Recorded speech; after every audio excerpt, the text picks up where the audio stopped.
Muy bien, ya hemos estado aprendiendo mucho acerca de varios aspectos que definen la verdad de que somos hechos a la imagen de Dios. Y ahora estamos en la página 20 de las guías. Y número 6 dice la condición de la imagen de Dios en las etapas de la historia de la redención. Tenemos por lo menos 4. La imagen original. Adán y Eva tenían esa imagen intacta en el jardín, perfecta. Tenían su justicia original. Pero también en la etapa de la caída, en capítulo 13 Génesis, tenemos la historia del hombre que cayó en pecado y entonces resultó un montón de consecuencias. Y la imagen también tiene otro carácter contaminado, no está intacta así como era. Entonces tenemos la segunda etapa, imagen caída. Pero también, gracias a Dios, Dios se metió con la redención de Jesucristo y empezó a recuperar la imagen en ciertas personas. Y cuando una persona cree en Cristo y se une a Cristo, lo que Dios hace es Él empieza la nueva creación que se llama hechura. Hechura en Efesios capítulo 2, versículo 10, ¿qué dice Pedro? En 2:10 somos poema de Dios. Poema, que es traducido, hechura, creación. Poema quiere decir que Dios está reescribiendo nuestra vida, ¿verdad? Y hay otro pasaje que dicen que Dios está renovando la imagen en nosotros. Entonces, la meta hacia la cual crecemos en la santificación, ¿a dónde vamos? A la imagen del Hijo, porque caímos de esa imagen y en la redención de Cristo Dios está renovando esa imagen, reparando esa imagen para que todo en la imagen funcione, y vamos a ver.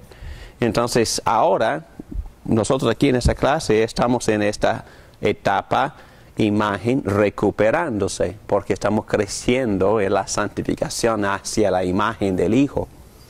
Entonces, la última etapa es la imagen restaurada, es la consumación de la redención, cuando todo llega a ser perfecto, imagen totalmente restaurada, en un sentido mejor. Pero vamos a ver, imagen original. Ya hemos estudiado esto, hemos tocado varios textos bíblicos que nos enseñan que la imagen original era muy buena. Cuando Dios creó, en capítulo 1, versículo 31, Dios creó al hombre y Él exclamó, muy bueno. Entonces la imagen de Dios, que es el hombre, es bueno, era bueno, la imagen era buena, recta, justa, santa, como dice Pablo en Efesios 4, inteligente, porque recuperamos la habilidad de discernir la voluntad de Dios y obedecerla. También responsables, ¿dónde? En cuanto a nuestra habilidad de dominar el resto de la creación. Entonces, segunda etapa, imagen caída. Y ya hemos visto los textos que nos enseñan que la mente llega a ser oscurecida, la voluntad descarriada, las pasiones no ordenadas. Entonces estamos hablando de una imagen. Todavía el hombre caído o la imagen caída todavía tiene conciencia, pero no discierne tan bien como Adán y Eva discernieron la voluntad de Dios. Pero podemos recuperar en la en la redención de Cristo, esa imagen para poder llegar a entender bien la voluntad de Dios y obedecerla de nuevo en la etapa de imagen recuperándose. Pero obviamente el hombre después de la caída del pecado sigue teniendo la imagen de Dios. Ya establecimos esa enseñanza en Génesis 9:6, porque el texto dice, si alguien derrama la sangre de un ser humano, otro ser humano derramará la suya, porque el ser humano ha sido creado a imagen de Dios mismo. Es decir, la razón por la cual Dios aborrece el asesinato es porque el que asesina está atacando la imagen de Dios. Y no está atacando al hombre que solía hecho a la imagen de Dios, pero no, está atacando a un hombre que todavía es en su imagen caída, pero todavía es imagen de Dios, y por eso es una ofensa tan grave. Santiago 3:9, lo mismo, con la lengua bendecimos a nuestro Señor y Padre, y con ella maldecimos a las personas, dice Santiago, personas, a pesar que son personas caídas, son personas creadas a imagen de Dios, pero es una imagen caída. Sin embargo, puesto que el hombre ha pecado, no es ya tan completamente como Dios como lo fue antes. Su pureza moral se ha perdido y su carácter pecaminoso no refleja para nada la santidad de Dios. Su intelecto está corrompido por la falsedad y el mal entendimiento. Su forma de hablar no glorifica siempre a Dios y sus relaciones están con frecuencia gobernadas por el egoísmo más que por el amor, y así sucesivamente. Aunque el hombre todavía conserva la imagen de Dios, en cada aspecto de la vida, algunas partes de esa imagen han quedado distorsionadas o perdidas. En resumen, Dios hizo al hombre recto, pero ellos buscaron muchas perversiones. Eclesiastés 7, versículo 29. Después de la caída, entonces, todavía conservamos la imagen de Dios, todavía somos como Dios y lo representamos, pero la imagen de Dios en nosotros está distorsionada. Ya no somos tan completamente como Dios como lo fuimos antes de que entrara el pecado. Son comentarios que me gustan mucho del teólogo Wayne Grudem en su libro Teología Sistemática, página 465. La pregunta es si la expresión como a Dios quiere decir igual a Dios. Y la respuesta es no. Es que vamos a volver a la exégesis o la etimología de las palabras. Y cuando empezamos esta discusión, buscamos las definiciones en hebreo. Vamos a volver a página 15 de las guías y aquí dice este teólogo, palabras en hebreas, abajo en página 15, Tselem, imagen, traducida esa palabra, se refiere a algo similar, pero no idéntico. ¿Ok? Algo similar y no idéntico. Y también la siguiente palabra traducida, semejanza, definición, se refiere a algo similar, pero no idéntico, que representa otra cosa. En otras palabras, la imagen de Dios en el hombre dice que en algunos aspectos somos como Dios es, pero no somos igual a Dios, ni compartimos la esencia de Dios, pero en un sentido somos como Dios es. Y a la vez, como implica la segunda palabra, semejanza, representamos a Dios y usamos la ilustración de una estatua de un imperio que ha dominado, conquistado un territorio y erectan, edifican estatuas de soldados de esa nación y con las banderas y todo para que la gente no se olvide de quién está al cargo. ¿Ok? Pregunta. Dice en 1 Corintios 15, 49, dice, así como hemos llevado la imagen de aquel hombre terrenal, llevaremos también la imagen del celestial. Claro.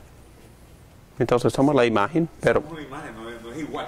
Bueno, en este versículo está diciendo que somos la imagen de Dios y reflejamos la imagen del hombre terrenal, o es decir, aun sin conocer a Cristo, todos tenemos la imagen que Adán tenía, el hombre terrenal.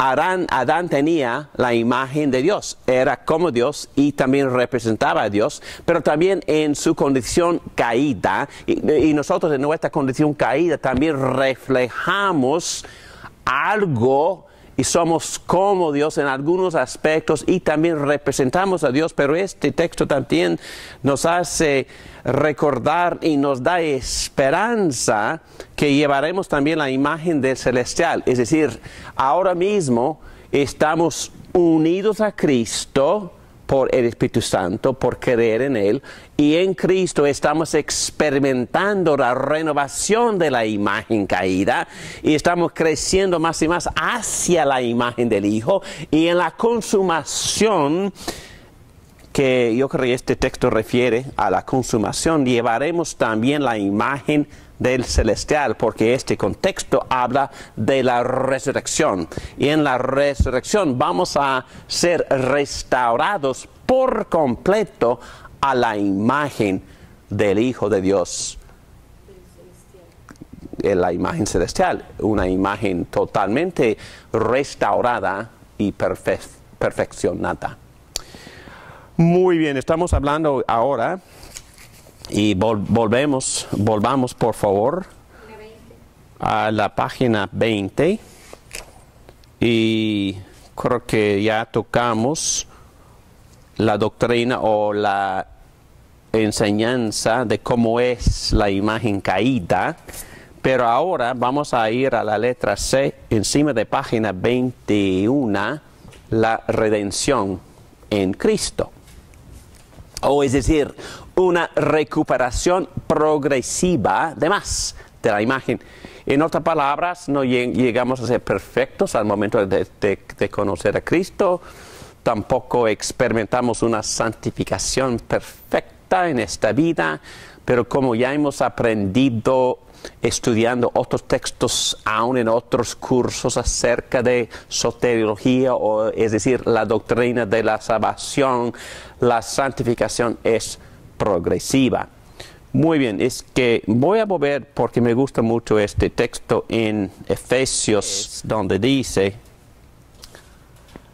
porque somos hechura de Dios, y esa palabra es poema. Hechura a veces se traduce creación, pero es una palabra poema, que quiere decir que Dios nos está escribiendo de nuevo, y es una obra de creación, pero una creación progresiva. Dios nos está restaurando a la imagen perfecta de su Hijo Jesucristo, y el resto del versículo dice, creados en Cristo Jesús para buenas obras, las cuales Dios dispuso de antemano a fin de que las pongamos en práctica. En el griego dice para que anduviésemos en ellas, en esas obras.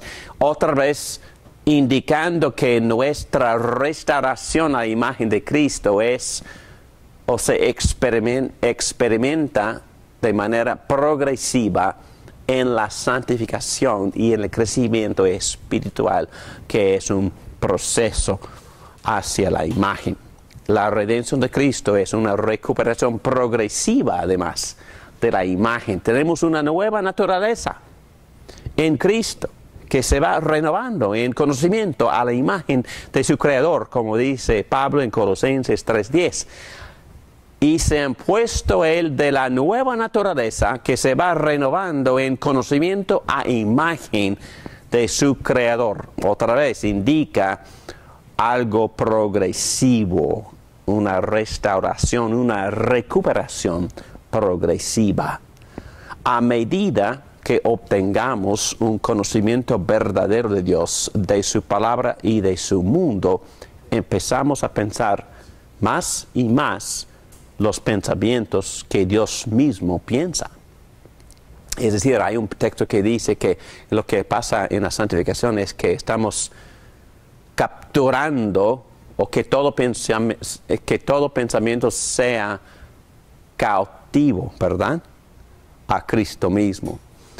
Y en esta manera nos vamos renovando en conocimiento y nos hacemos más a la semejanza de Dios en nuestro pensamiento. Esta es una descripción de un curso ordinario de la vida cristiana. De manera que Pablo también pudo decir, todos nosotros reflejamos como en un espejo la gloria del Señor. Somos transformados a su imagen. Y en 2 Corintios 3:18, a lo largo de esta vida, a medida que crecemos en madurez cristiana, crecemos en una mayor semejanza con Dios. Más particularmente, crecemos en la semejanza a Cristo en nuestra vida y en nuestro carácter. De hecho, la meta para la cual Dios nos ha redimido es que podamos ser transformados según la imagen de su Hijo, Romanos 8:29, y ser exactamente como Cristo en nuestro carácter. ¿Pregunta? ¿Comentario?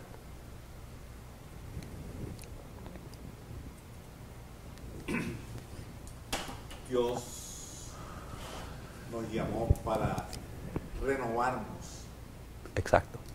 Eso que se perdió en Adán. Sí. El alumno dice que Dios nos llamó para renovarnos en lo que se perdió en Adán. Y es exactamente correcto. Adán tenía la imagen recta, perfecta, santa. Nosotros perdimos, o es decir, esa imagen fue distorsionada. Pero Dios, en un sentido, nos llamó para recrear esa imagen y para renovarla. Y, por supuesto, en la consumación la va a perfeccionar. Muy bien. Y luego llegamos a la última etapa, la imagen restaurada. Estamos hablando de la glorificación, estamos hablando de la consumación, de la redención de Jesucristo. Estamos hablando de lo que pasa cuando regresa Jesucristo. Al regreso de Cristo, completa restauración de la imagen de Dios. La promesa asombrosa del Nuevo Testamento es que, así como hemos sido semejantes a Adán, como ya dijo el alumno Pedro, sujetos a la muerte y pecado, seremos también semejantes a Cristo, moralmente puros, nunca más sujetos a la muerte. Y así como hemos llevado la imagen de aquel hombre terrenal, llevaremos también la imagen del celestial. Ya leímos ese texto. La medida plena de nuestra creación a la imagen de Dios no se ve en la vida de Adán que pecó, ni tampoco en nuestra vida ahora, porque somos imperfectos. Pero el Nuevo Testamento hace hincapié en que el propósito de Dios al crear al hombre a su imagen quedó realizado completamente en la persona de Jesucristo. Él mismo es la imagen de Dios. 2 Corintios capítulo 4, versículo 4. Él es la imagen de Dios invisible. Colosenses 1:15. En Jesús vemos la semejanza a Dios como era la intención que fuera. Y debiera regocijarnos en el hecho de que Dios nos haya predestinado para ser transformados según la imagen de su Hijo. Romanos 8:29. Sabemos, sin embargo, que cuando Cristo venga, seremos semejantes a Él, como el apóstol Juan dice en 1 de Juan, capítulo 3. Bueno, el alumno hizo una muy buena pregunta basada en el libro de Hebreos, capítulo 1, versículo 3. Dice así: el Hijo es el resplandor de la gloria de Dios, la fiel imagen de lo que Él es. Obviamente hay una diferencia, ¿ok? Cuando volvemos a Génesis, entendemos que Dios hizo al hombre a la imagen y semejanza de Dios. Y entendemos por las palabras en hebreo que eso significa que en un sentido somos como Dios, pero no somos igual a Dios ni compartimos la esencia de Dios. Y también representamos a Dios. Pero también usa frases más fuertes, más concretas y más directas cuando se habla de Jesucristo. Cristo es la imagen. El Hijo es el resplandor de la gloria de Dios, la fiel imagen, o es decir, la imagen exacta de lo que Dios es. No usa ese tipo de terminología hablando de nosotros. Entonces, pero en un sentido que yo no comprendo ni podría explicar, estamos llegando hacia esa imagen. Nunca vamos a ser Jesucristo, nunca vamos a ser dioses, nunca vamos a ser divinos, pero como Pedro dice, compartimos la divinidad, crecemos hacia la imagen de Cristo, es decir, en nuestro carácter, poco a poco, imitamos la imagen de Jesucristo y así crecemos en la renovación de nuestra imagen, pero nunca llegamos a la imagen exacta, porque nunca llegamos a ser Jesucristo, nunca llegamos a ser divino, nunca llegamos a ser Dios. Muy buena pregunta, porque el alumno dice que a veces existe una gran confusión, porque aún en el mundo cristiano algunas personas han salido diciendo que somos dioses, pero hay que tener muchísimo cuidado, porque nosotros hemos trabajado mucho, hemos trabajado duro en todas estas clases para mantener la gran distinción entre Dios y lo que no es Dios. Existe Dios y por eso hemos usado la palabra trascendente. Trascendente quiere decir que Dios tiene una sustancia totalmente distinta hasta que ni la podemos definir, ni entender, ni comprender. Dios es Dios, somos criaturas. Y es más, porque en otras cosmovisiones la idea es que todo lo que se ve se une con lo que no se ve o en lo espiritual para llegar a ser una sola esencia. La Biblia nunca enseña esto. La Biblia desde Génesis a Apocalipsis mantiene la distinción entre Dios y lo que no es Dios, entre Dios el creador y la creación.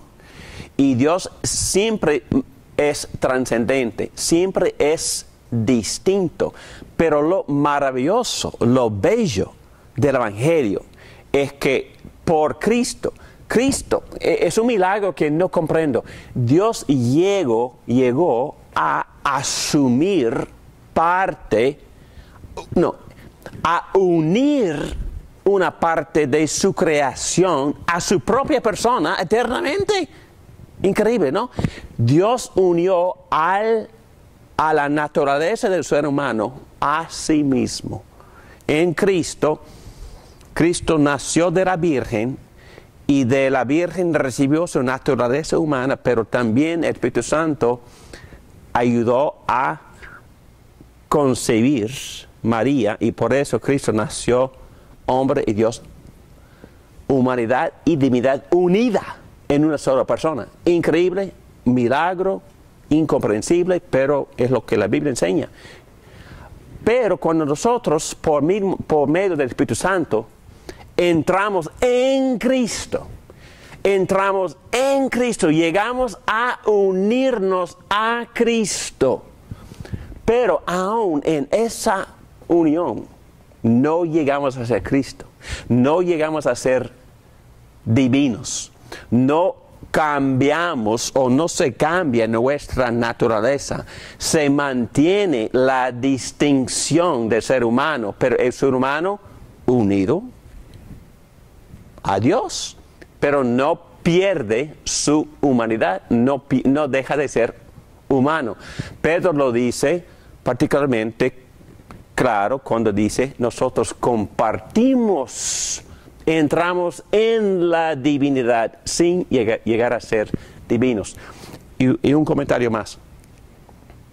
Lo que yo acabo de decir quizás no muy bien, pero también distingue la cosmovisión cristiana a las demás comisiones de panteísmo. Porque lo que pasa y lo milagroso y fantástico de este concepto de cristianismo es que nosotros nos unimos al Padre, Hijo, Espíritu Santo, entramos en comunión con Dios Padre, Dios Hijo, Dios Espíritu Santo, sin perder nuestro individualismo. Siempre voy a ser David Morán para siempre. Lamentablemente, no. Pues siempre voy a ser David Morán para siempre. Voy a mantener mi identidad como individuo eternamente. Pero gloriosamente también voy a participar en la comunión íntimamente con el Padre, con el Hijo, con el Espíritu Santo y con todos los demás que están ahí en esa comunión de unidad por medio del Espíritu Santo que nos ha bautizado a formar un solo cuerpo en Cristo. Pero al mismo tiempo, dos cosas, dos verdades. Individuos unidos y gozándonos, disfrutando la intimidad del amor que existe en la eternidad y en el cuerpo de Cristo eternamente. Decir que soy un ser espiritual no es lo mismo que decir soy espíritu divino. Cristo nació espíritu, nunca soy espíritu divino, siempre soy espíritu humano. En la encarnación, el Espíritu Divino de la segunda persona de la Trinidad se unió con la naturaleza completa de un ser humano. Y eso es muy particular, muy único, para nunca jamás ser repetido. Es que no hay nadie, no hay ninguna persona así como él. Y también los teólogos luchaban para describir que las dos naturalezas se mantienen, se unen sin mezclarse, pero no hay nadie así como Cristo, con naturaleza divina, no solo espiritual, espíritu divino se unió sin mezclarse con la naturaleza completa, cuerpo, espíritu de un ser humano. Entonces, esa no es mi experiencia. Mi experiencia es que yo me mantengo ser humano, pero por medio del Espíritu Santo me uno a la Trinidad, pero no para mezclarme en divinidad. No, es que ni transformarme, ni perder la esencia de quien soy. Eso sería perdóname la palabra, una tontería filosófica. Eso es imposible. Eso existe. Es que nadie ni nada cambie su naturaleza. Eso no pasa. Es ilógico. No sucede nunca. Entonces, lo bello es que entramos en amor íntimo y en comunión espiritual sin mezclar naturalezas. Pura comunión. Es pura comunión. No es cambiar de esencia, ni es llegar a ser divino, ni es llegar a ser Dios. Entonces, no quiero criticar a otras sectas, pero algunas sectas sí enseñan eso. Enseñan que llegamos a ser divinos. Sectas cristianas, sectas que se apartaron del cristianismo, enseñan que llegamos a ser divinos y llegamos a ser dioses. Pero la Biblia nunca jamás enseña eso. Hay un solo Dios, que existen tres personas. Y entramos en unión y en comunión íntima por medio del Espíritu Santo con Él eternamente, gozosamente, pero nunca experimentamos, ni Él ni nosotros, un cambio de la naturaleza. La alumna dio una muy buena ilustración del matrimonio. Y que cuando el hombre y la mujer se unen en el matrimonio, ni uno ni el otro pierden su identidad como individuos. Y es más, en una ceremonia, bueno, en algunos países, es que usan la vela, ¿verdad? Y tienen dos. pero tienen otra que en el medio. La ceremonia empieza con 2 llamas, ¿ok? Y luego la pareja viene y se unen las llamas en una y a veces apagan, pero no deben apagar.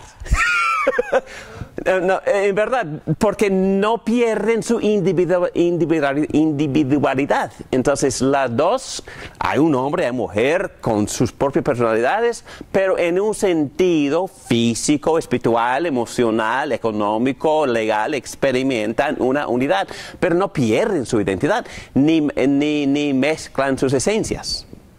Buena ilustración, muchas gracias.